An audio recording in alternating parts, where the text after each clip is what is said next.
Hello friends, welcome to Insights ICANN initiative. In today's video, we are going to discuss about following 4 topics. First topic starts with wholesale price index and we will end with the Birsa Munda, which is related to General Studies paper 1 history. Now let us see the first topic, that is wholesale price index. You know students, in yesterday video we discussed about consumer price index and we discussed that consumer price index is easing out. The value is getting reduced. That means the inflation is coming down. Now we will see the trend of WPI index. You know that price will be calculated at 2 different points. One is at consumer price, the other one is at the wholesale price. Wholesale price is a price which is between the producer as well as the wholesaler, whereas the consumer price is the price between the consumer and the wholesaler. Normally, consumer price will be taken into account when RBI is deciding the monetary policy benchmarks. Now we will see how the wholesale price index is moving on. The wholesale price inflation is recorded at minus 0.52% for the 7th month consecutive. That means it is lowering down. Wholesale price index, it is an index which measures the group of products wholesale prices. You know students, consumer price index and wholesale price index, there are certain differences. The differences we will see in the next following slides. So this wholesale price index, it reflects the price movement of the bulk goods selling at bulk at the wholesale point. It is calculated by whom? Office of the Economic Advisor, which works under the Ministry of Commerce and Industry. Now let us see some of the basic differences between the WPI and CPI. First, WPI, it measures goods value at wholesale prices. This is at consumer prices. Published by wholesale price index, published by Office of Economic Advisor, which works under the Ministry of Commerce and Industry, whereas consumer price index published by National Statistical Office. Here the main difference, wholesale price index, it confined only to the goods, whereas consumer price index, it deals with both goods and services as well. The rest of the things are more or less similar, and here the wholesale price index base year is 2011-12, whereas the base year of consumer price index is 2012. The WPI index, it includes prices of various commodities, which includes primary articles, fuel and power and manufactured products. Base year already we discussed 2011 and 12. So this is about some of the information regarding the movement of wholesale price index. You know, the wholesale price index or consumer price index, whatever it may be, inflation has to be within the limit of 4 plus or minus 2%.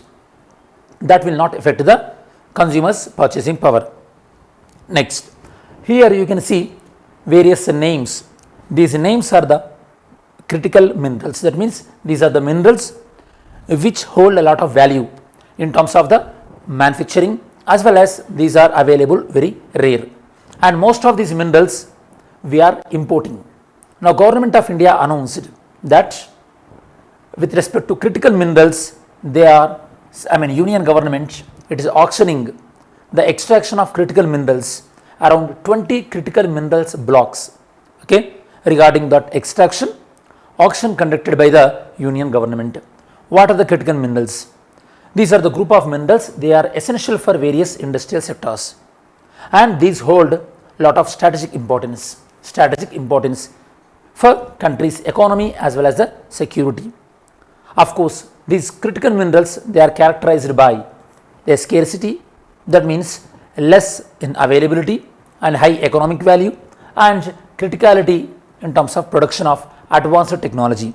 That means advanced technologies have to be deployed for extracting as well as purification of these critical minerals, and these critical minerals will shape the country's security interest as well. Now we will see some of the critical minerals we are 100% we are depending on other countries. Let's see which mineral we are dependent 100% on which country. If you look at lithium, we are completely dependent on countries like Chile, Russia, China. Cobalt, China, Belgium, Netherlands. Nickel, Sweden, China, Indonesia. Vanadium, Kuwait, Germany, South Africa. And niobium, Brazil, Australia and Canada.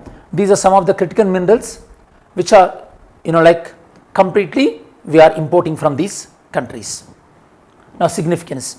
This critical mineral list, which are identified by Union government, these 20 minerals, they are prioritized by Government of India.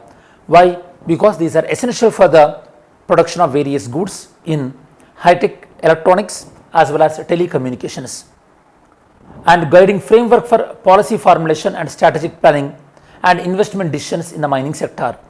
This particular auction, it is guiding what kind of policy we can formulate and what kind of strategic planning we can do regarding the critical minerals. This initiative aligns with the Government of India's target of net zero target. Okay.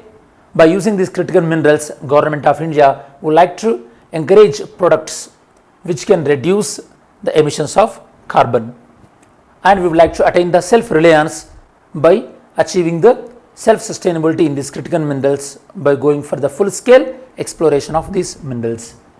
Other initiative by Government of India with respect to critical minerals.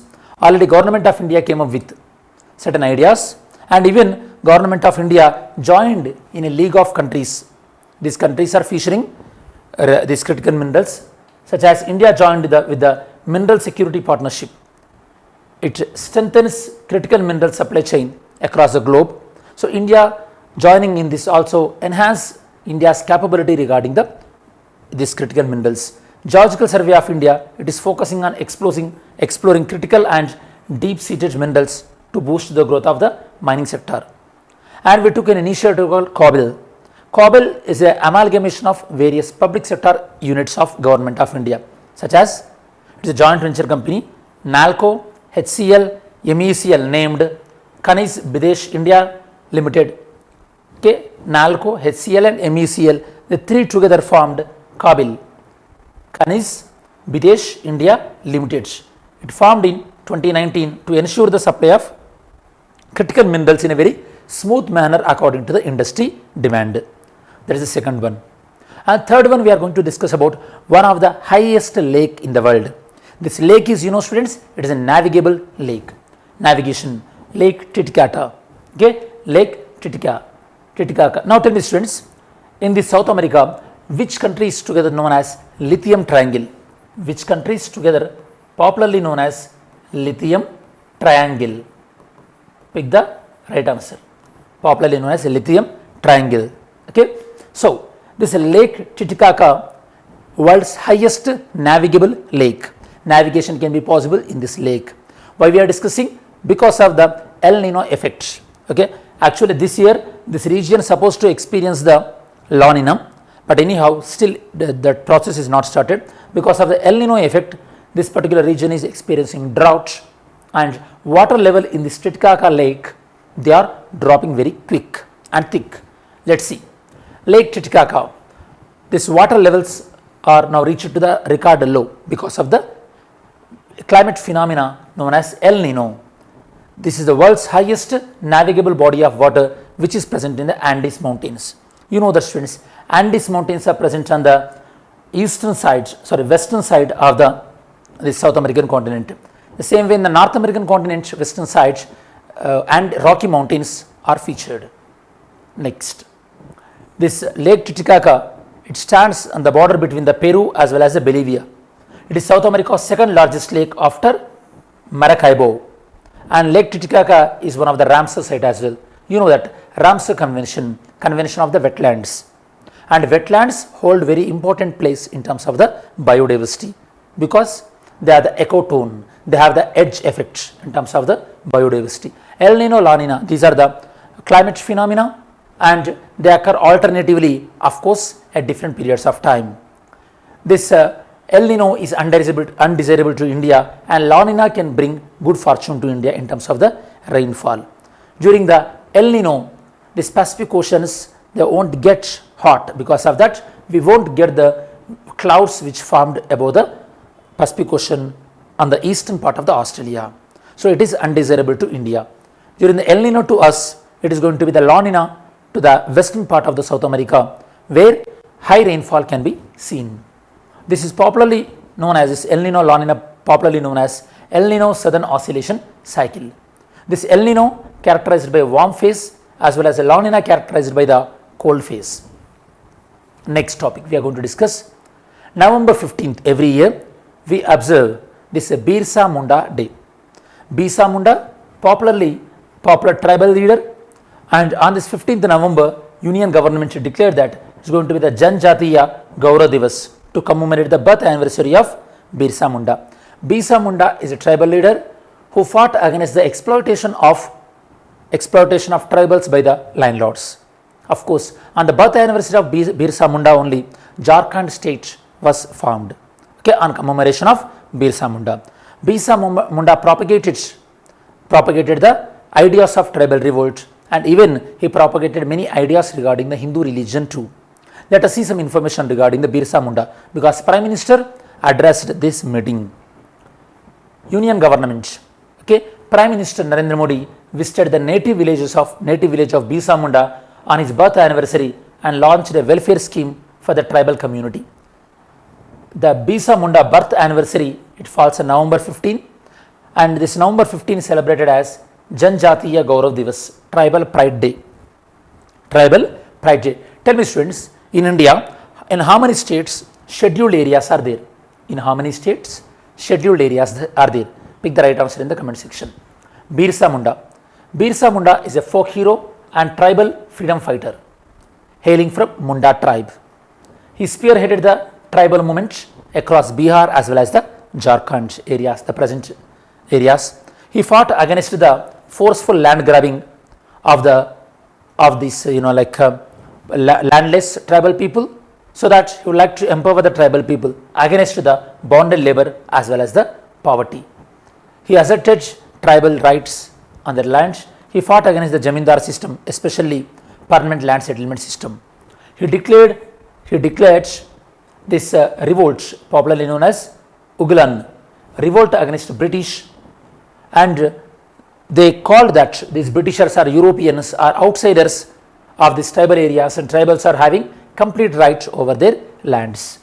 He created a faith known as Birsaith, means local resources should belong to the local tribes. Birsa Munda, and he stressed the need for the tribals to study their own religion. Even he put lot of effort for the spreading of Hindu religion as well.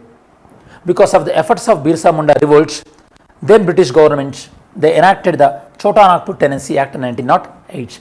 This act is restricted the passing of tribal lands to non-tribal lands. Later, we brought the idea of scheduled areas. In scheduled areas, land cannot be transferred from tribal to non-tribal. Actually, on the scheduled area topic, question being asked in 2022 UPSC prelims as well. In recognition of his impact on the national movement, every year 15th November, it observed as his birth anniversary observed as a holiday in Jharkhand. That was named as Janjatiya Gaurav Divas by Union government from 2021.